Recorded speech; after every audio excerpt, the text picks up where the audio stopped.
Thank you so much for being here today. So it's an absolute honor to be speaking with you today. Mr. Raj Nayak is somebody who needs absolutely no introduction and is very well known in the media industry and has been a part of it for over 25 years now. For those of you who don't know, Mr. Nayak first served at Star India for 10 years, where he was Executive Vice President, Sales and Marketing, and responsible for all strategy and packaging and marketing of all Star India channels. He then moved on to work at NDTV as the CEO for 7 years, and in April 2011, he started his journey with Viacom 18 as CEO of Colors, which is the company's flagship Hindi general entertainment channel. Under him, Colors retained its top three position, and in May 2017, he was promoted to the position of COO of the Viacom 18 group. When you hear Mr. Nayak's name, you often think that he is the man who revolutionized advertisement sales in Indian media and entertainment space. He brought so many new first-time advertisers on television and broadened the idea of advertisement. He's also been involved with the prestigious industry platforms in leadership roles, including the Advertising Club, Indian Broadcasting Foundation, International Advertising Association, and many more like that. Thank you so much, sir, for being here today. I can't wait to speak to you.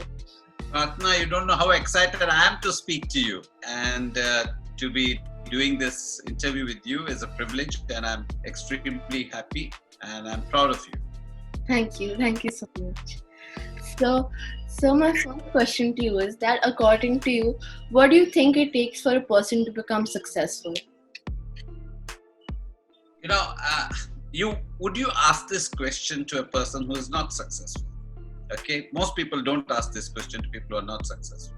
No, why? They also want to be successful. Of course, but you should know what it takes them to be successful. The question is normally asked to people what it takes to be successful, to people who are already successful, and it's very easy to retrofit success. It's easy to say that, oh, I did this and I did that and this is how I became successful. But the reality is, how do you define success? What is success? Because success means different things to different people, So first of all, I think you need to define success. Second thing is, I don't think there's any secret formula. If anybody tells you there's a secret formula, they are lying. Okay, there is no secret formula to success. Yes, there is basic things like you need to be hardworking, you need to be passionate, you need to be you should lots of things which are like basic hygiene about having discipline and things like that. But success is something nobody can predict. And if there was a secret formula, then everybody would have applied that formula and everybody would have been successful. It doesn't happen that way. In the journey of life, you go with the flow. You really don't know what's going to happen in the future. You give it your best shot and you do what you think is right, with integrity, with sincerity, with passion, with commitment, and keep your fingers crossed, hoping that you'll be success will come your way. I mean, I think that's the way to look at it. There is no shortcut to success, and a lot of jargons and a lot of books you will get to read. Okay, even you can Google today and you'll get all kinds of definitions. But the fact is, just hardworking doesn't make you successful, because the guy who pushes the hand cart in Chandni Chowk is more hardworking than you and me. There are far brilliant students today who have passed with distinction from the best institutes, but some of their friends who were probably useless in college are doing much better than them. So success has got many permutation combinations. It's also the external environment. It's the opportunity, it's luck, it's being at the right place at the right time. So many factors. So there is no one secret formula to success. All I say is, don't chase success. Yeah, it'll come your way. It'll elude you. You do what you think is right. You follow your passion. You follow your purpose, and things will happen. And again, who is to define who is successful and who is not successful? I agree. It'll come your way, and success means something different to everyone else. Exactly. Yeah. So where do you think you could be in life 10 years from today? I have never thought of 10 years ahead. I mean, if you ask me to visualize where I would like to be 10 years from now, I've just set up a new company called House of Cheer. So obviously, I would like to see. It's like a baby right now. It's a 1-year-old baby. So I would like to see that baby grow. I would like to see House of Cheer actually be a place where people come in, people stay, and people are happy. That's what I would like to see from a work front. But the way I've looked at life is, and that's the way I would urge you to look at life and everybody else to look at life is, 10 years is too long a period in a person's journey, and things don't happen the way you think it happens, You sit and plan and you say, I'll do this and do that. I mean, 1 year ago, who thought we would have COVID-19? Everybody's plans have gone out of the window.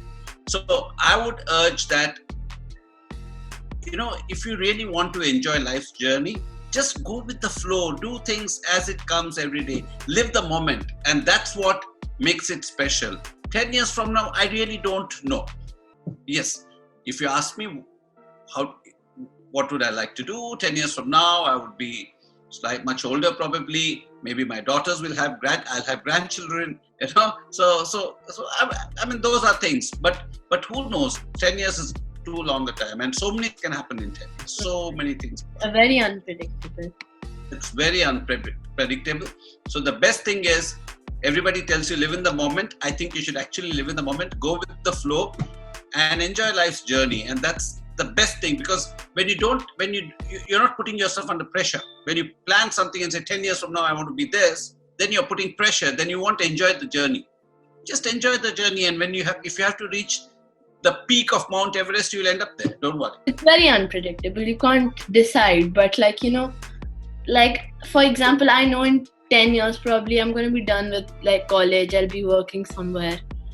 Yeah, that's all I know. Otherwise, I don't know what will happen. That's your plan, and you may also have a dream. And there's nothing wrong in having a dream. You may say that I want to be a pilot, or I want to be an astronaut, or I want to be a big business tycoon like my father. You may have those dreams, and that's fine. There's nothing wrong with it. And you may even work towards it. You may start saying, okay, if you have to become a pilot, you'll have to go and do training, flying training. If you want to be an astronaut, you have to study. So all those things, right? But the thing is, what will actually come out, you don't know. And the beauty is, we evolve over a period of time. So what you think you want to do now, your whole thought process may change a year from now, 2 years from now, because new opportunities may come your way, new ideas. And you as a person may think, oh no, that's not for me. That's not what I would like to do. A lot of people go and study and they do degrees in engineering, doctors, and they're doing something else now. Yeah. But that happens, and it's very difficult.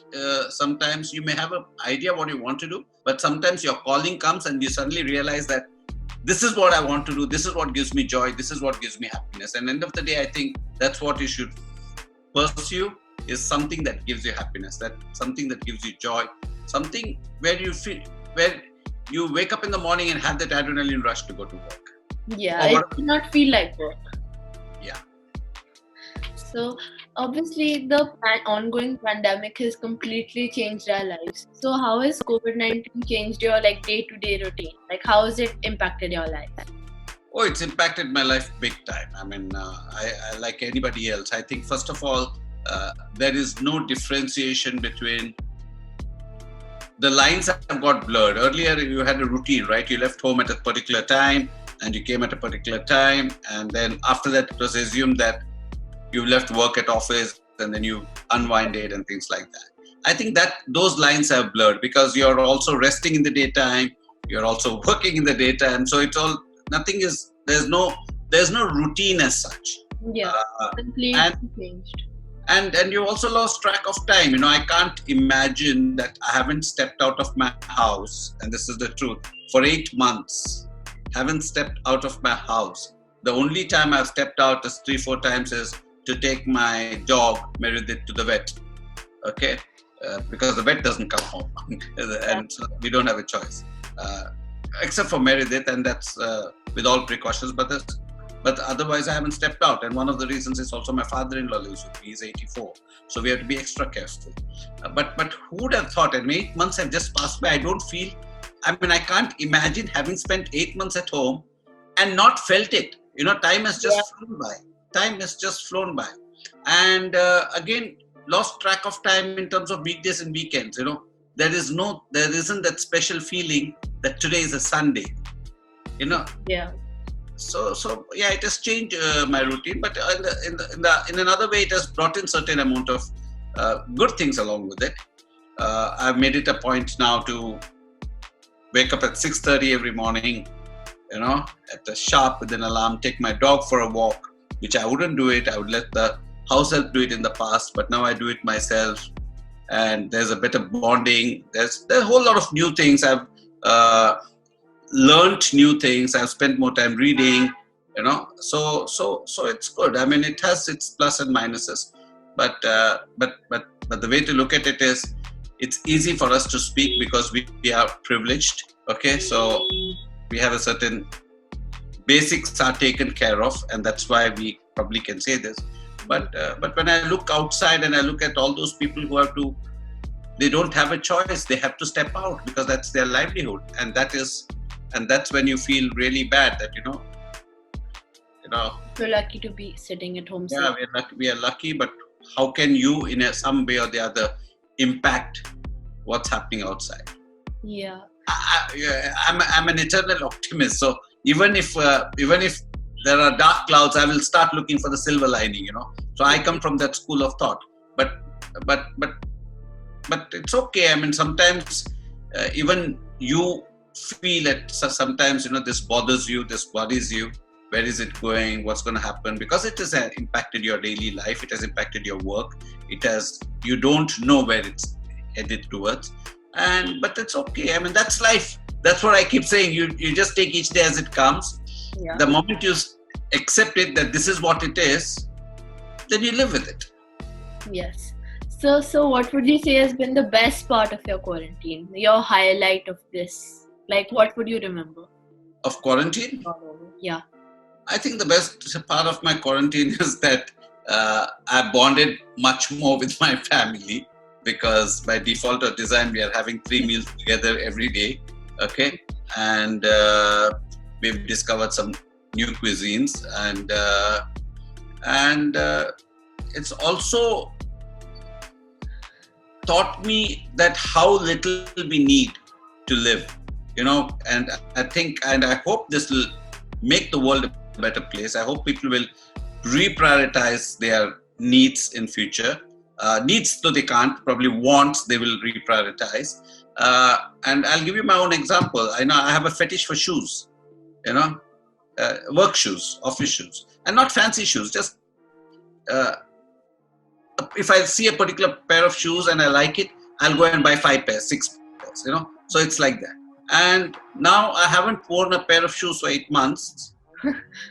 I haven't worn a suit. Forget suit. I haven't worn a trouser. Right? I'm in shorts, even as I'm speaking to you. Okay. So now when I think about it, I don't think I will get back to a suit ever. Right? So the comfort.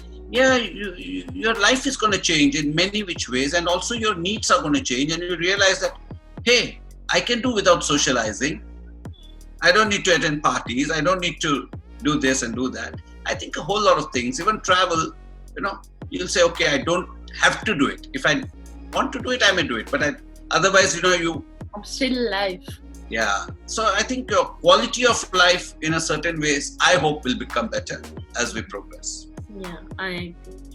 So if I had to ask you that, who are your role models, and like why do you admire them? What are the qualities that makes them that person?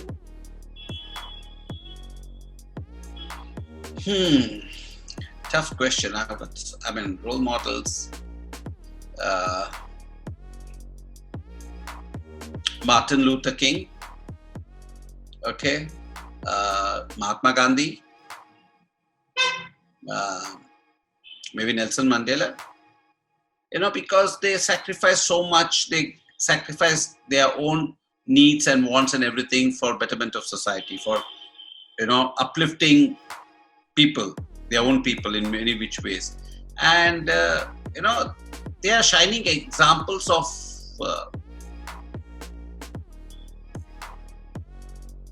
how they viewed humanity. And so for me, I think these are some of the names that come to my mind. There are many more. Even in India, if you see, there have been leaders who have sacrificed, done things, and but these are three names that I would say that straight away come to my mind. I mean, when you look at. Okay, so if you had to give a piece of advice to young people, like teenagers in today's world, what would you tell them? First of all, I would tell them, see, education is important because that's the foundation by which you will probably get a job. Okay, so I would tell them that's important. So do that because that's important in the world that we are structured. Whether we like it or not, that's how it is. But I would urge them, learn out of your syllabus, because today one of the things you can do is you can Google, you can read, you have access to so much information that we never had. Okay, I would urge you to read books. I would urge you to learn history. I would like you to, even within our own country, I would say, study the inequality, the prejudice, and the indifference that exists in our country. It's very important. And I would say be politically aware. You don't have to join politics, but you need to be politically aware. You can't say this is not for me. You have to be politically aware because you are the next generation. You are the guys who will take this country to our future. So you need to know what's happening around in the world. You need to know what's happening in your country. You need to be up to date with current affairs, right? Also, voting in the next election, we need to be aware of it. Whatever it is, whether it's an election or it doesn't matter, but you have to be aware and do work that social. Be aware and do work in social issues or social areas. When I say social, I don't mean Instagram and Facebook. Okay, I mean social, where you can do impact some change, positive change in society, because it will hold you in good stead. And that's what I would urge them. And the beauty about today is anybody and everybody can have access to free education if they have internet at home. Yeah, it's all there. You have to Google and you can study anything. But you may have to go to a formal college or something like that, because otherwise you won't get the degree. It's another matter today. There are even online courses. Yeah. Right? But what I'm saying is, learn outside your syllabus. Education is not what you get in school and college. Education is what you learn in life's journey, in the real world. And that education, if you're armed with, you will be a much stronger person and a much better human being. Yeah, definitely. I think school just teaches, they teach you these things. You can learn the experience from learning these things. What you learn in school and college is not what actually comes it is good. It's a good foundation to have. But basically in the journey of life, what you learn every day, what happens in your interaction with people, what's happening around you, that is real education. Yeah, definitely. So, obviously, so you've had a very commendable career and you've been a part of this industry for over 2 decades now. 3. Oh, over 3 decades. So, what would you say is your most memorable experience that you have from your career? Oof. So many memorable experiences. So most memorable. Okay, the most memorable is when I was with Colors, we launched a show called Surshetra, and there was a political party which was against it doing, because it was about music contest between two countries, India and Pakistan. And there was a political party at that time said you can't telecast the show and a whole lot of things. But finally, we decided to go ahead with the show. Of course, there were some stones thrown at our building and glasses, but we got police security and all those things. And we were supposed to have a press conference in a 5-star hotel. The press conference was supposed to be at 6:30. At 5:30, even though we had got police protection and everything for the hotel and things like that, the hotel management comes and tells us, you can't do the press conference in our hotel. Because they've got a call from someone in that party. Yeah, and they said no, you can't do. And the journalists have appeared. They are all sitting in the what do you say, in the conference room or banquet hall or whatever you want to call it, right? They're sitting there, and we are supposed to go down. And I was literally in tears. And Boni Kapoor, he was the producer of the show, and we were like, we just didn't know what to do. We tried to call people whom we knew, but nobody was picking up. And we had Asha Bhosle, Abida Parveen, Runa Leila, what's her name? I just can't get the name right now, okay? We had 3 legends from 3 countries, India, Bangladesh and Pakistan. And then we had Atif Aslam, okay? He was the captain of the team, of the Pakistani team. And we just didn't know what to do. So Asha Bhosle tried calling all the people she knew, and she's Asha Bhosle, right? Yeah. And nobody would take her call and things like that. Finally, she did something. She said, meet me in my room. And this is a real story, okay? You're the first person probably whom I'm narrating this to, okay? And so she stood in front and she said, form a line behind me, okay? So we had the people from outside the country in between, Boni and I behind them, Asha Bhosle in front. And she was walking, and the hotel security, 5 bouncers were in front of her, and she was walking and saying, Mala hat laun dakha, touch me and see what happens to you. And she kept walking, and they kept going back.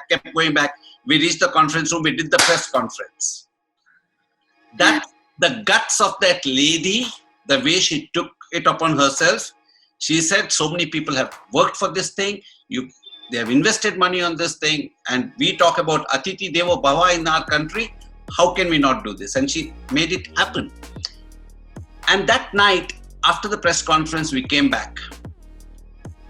Probably the first time in my career, or I haven't even asked any actor or any celebrity till today for a selfie, ever.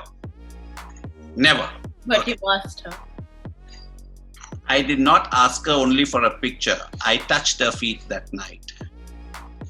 I was so impressed with that woman's courage and her ability to stand for something which she thought was right. So that for me was a great moment, and I will always remember it and cherish it. Nobody has written about it, nobody's spoken about it. Probably on Prarthana's show, I've said this. That's so cool that happened. Yeah, it's amazing. I mean, I've tried to say it all try to compress it, right? I mean, I can garnish it and make it even more interesting. Okay, sir. So my next question is that obviously you have a very exciting job, and you've always had a very exciting, always on the go type of career.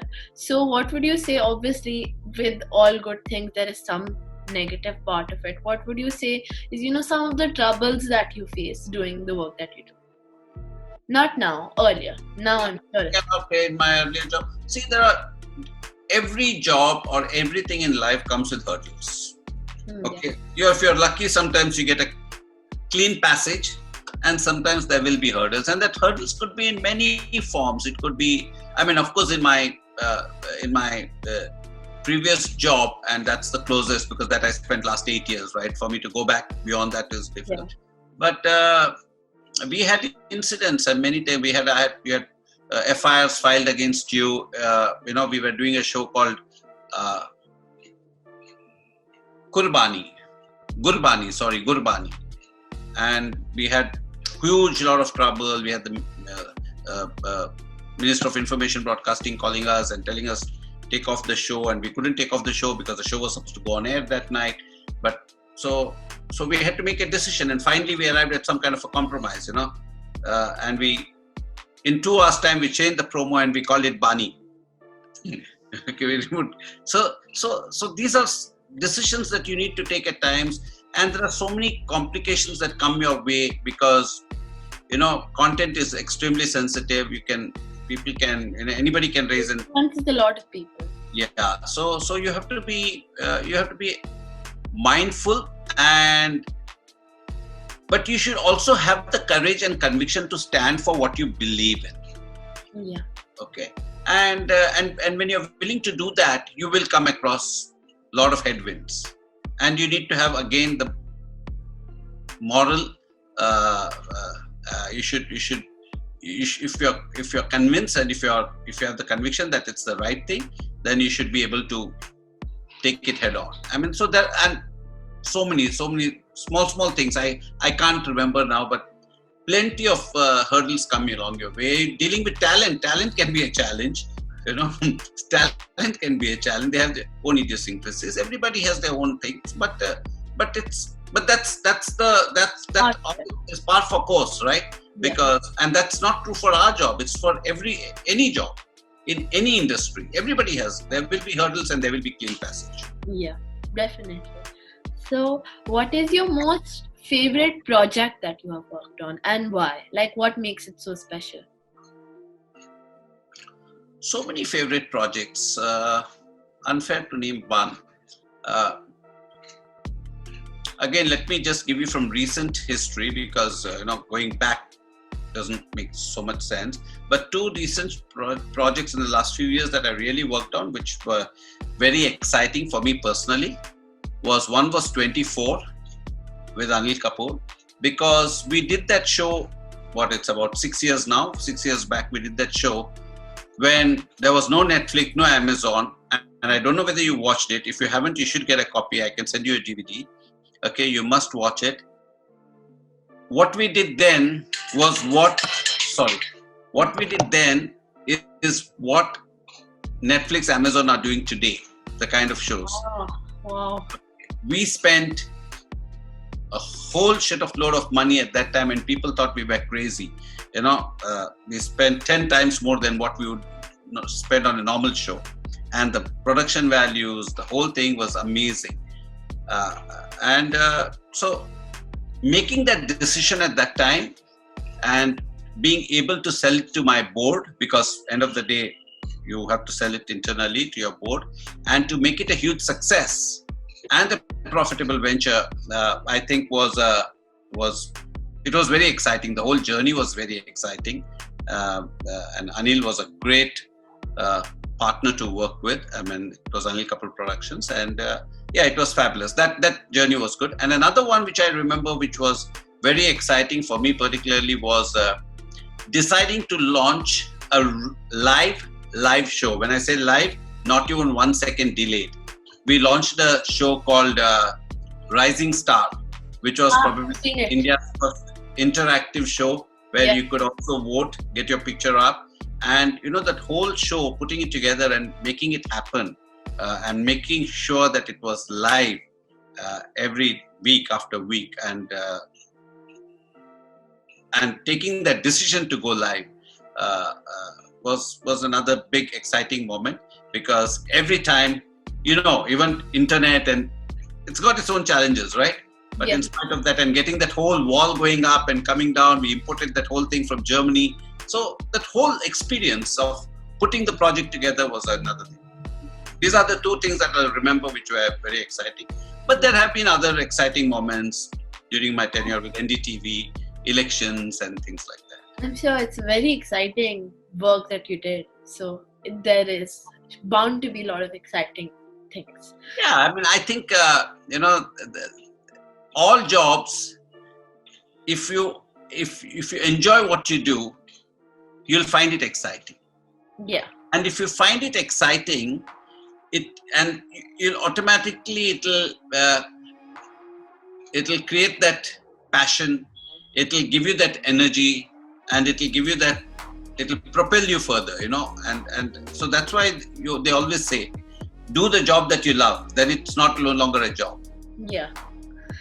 And so my last question to you for today is that since obviously you know the media industry very well, in and out, and what would you say like normally are the three misconceptions that people have about the industry?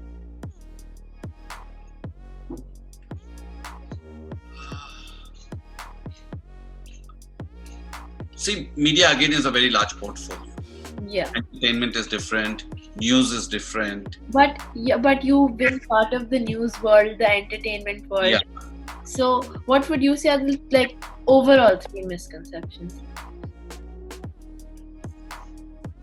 The first misconception is that it's all glamour. Mm.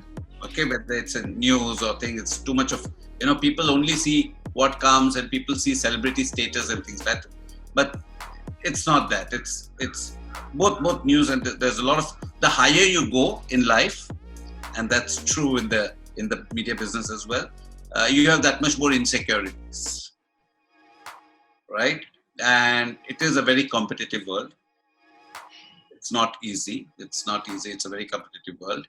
And there are huge challenges. I mean, it's you have to be very convinced that this is what I want to do and this is what I will do. You can't give up. You can't give up. Now, not everybody will become a Shah Rukh Khan or a Deepika Padukone. Not everybody will become a Barka Dutt, right? But or a Faye D'Souza or Didi Razdan or Prannoy Roy, okay? But you have to say, I want to be a journalist, and you say, this is what I want to do, and I'll be a great journalist. And you give it your 100%, and you may end up becoming somebody very big, very well known, and things like that, right? But your intent should be that this is the craft that I want to follow. I want to be an actor. Now you may end up becoming a star, right? But you have to say, I want to be an actor. I want to be a good actor. That's how you have to work. And there are huge opportunities with the media opening up. I think with OTT platforms, with digital media. So the opportunities are huge. And if somebody wants to pursue a career, there are opportunities. Probably this last 8 months have been a little bit of a hurdle, but it'll change. Okay, but there are opportunities, and if that's what you want to do, then you should pursue it. Yeah, like you should know what you want and go for it. Yeah, and follow your heart. Follow your passion. Follow your heart, and give it your best shot. Now, don't look at the scoreboard. It's like playing a tennis game. Don't look at the scoreboard. If you look at the scoreboard, you'll take your eye off the ball. Just keep your eye focused on the ball. You may win a game, you may lose a game, it doesn't matter. As long as you know that you're doing it your 100%. Yeah. So that was it, sir. Thank you so much for your time, and thank you so much for speaking. Thank you, Pratna. You are an excellent interviewer. Let me tell you that. And I have to learn a lot from you, since I've started a live chat on Fridays called Fridays Live with Raj Nayak. Have you seen it? Yeah, I have. Okay, so, but I must tell you, I've learned a lot from you today. Thank you so much, sir. That means so much to me. Yeah. Thank you. Okay, and wish you all the very best. And whatever you're doing, I'm sure you have a bright future.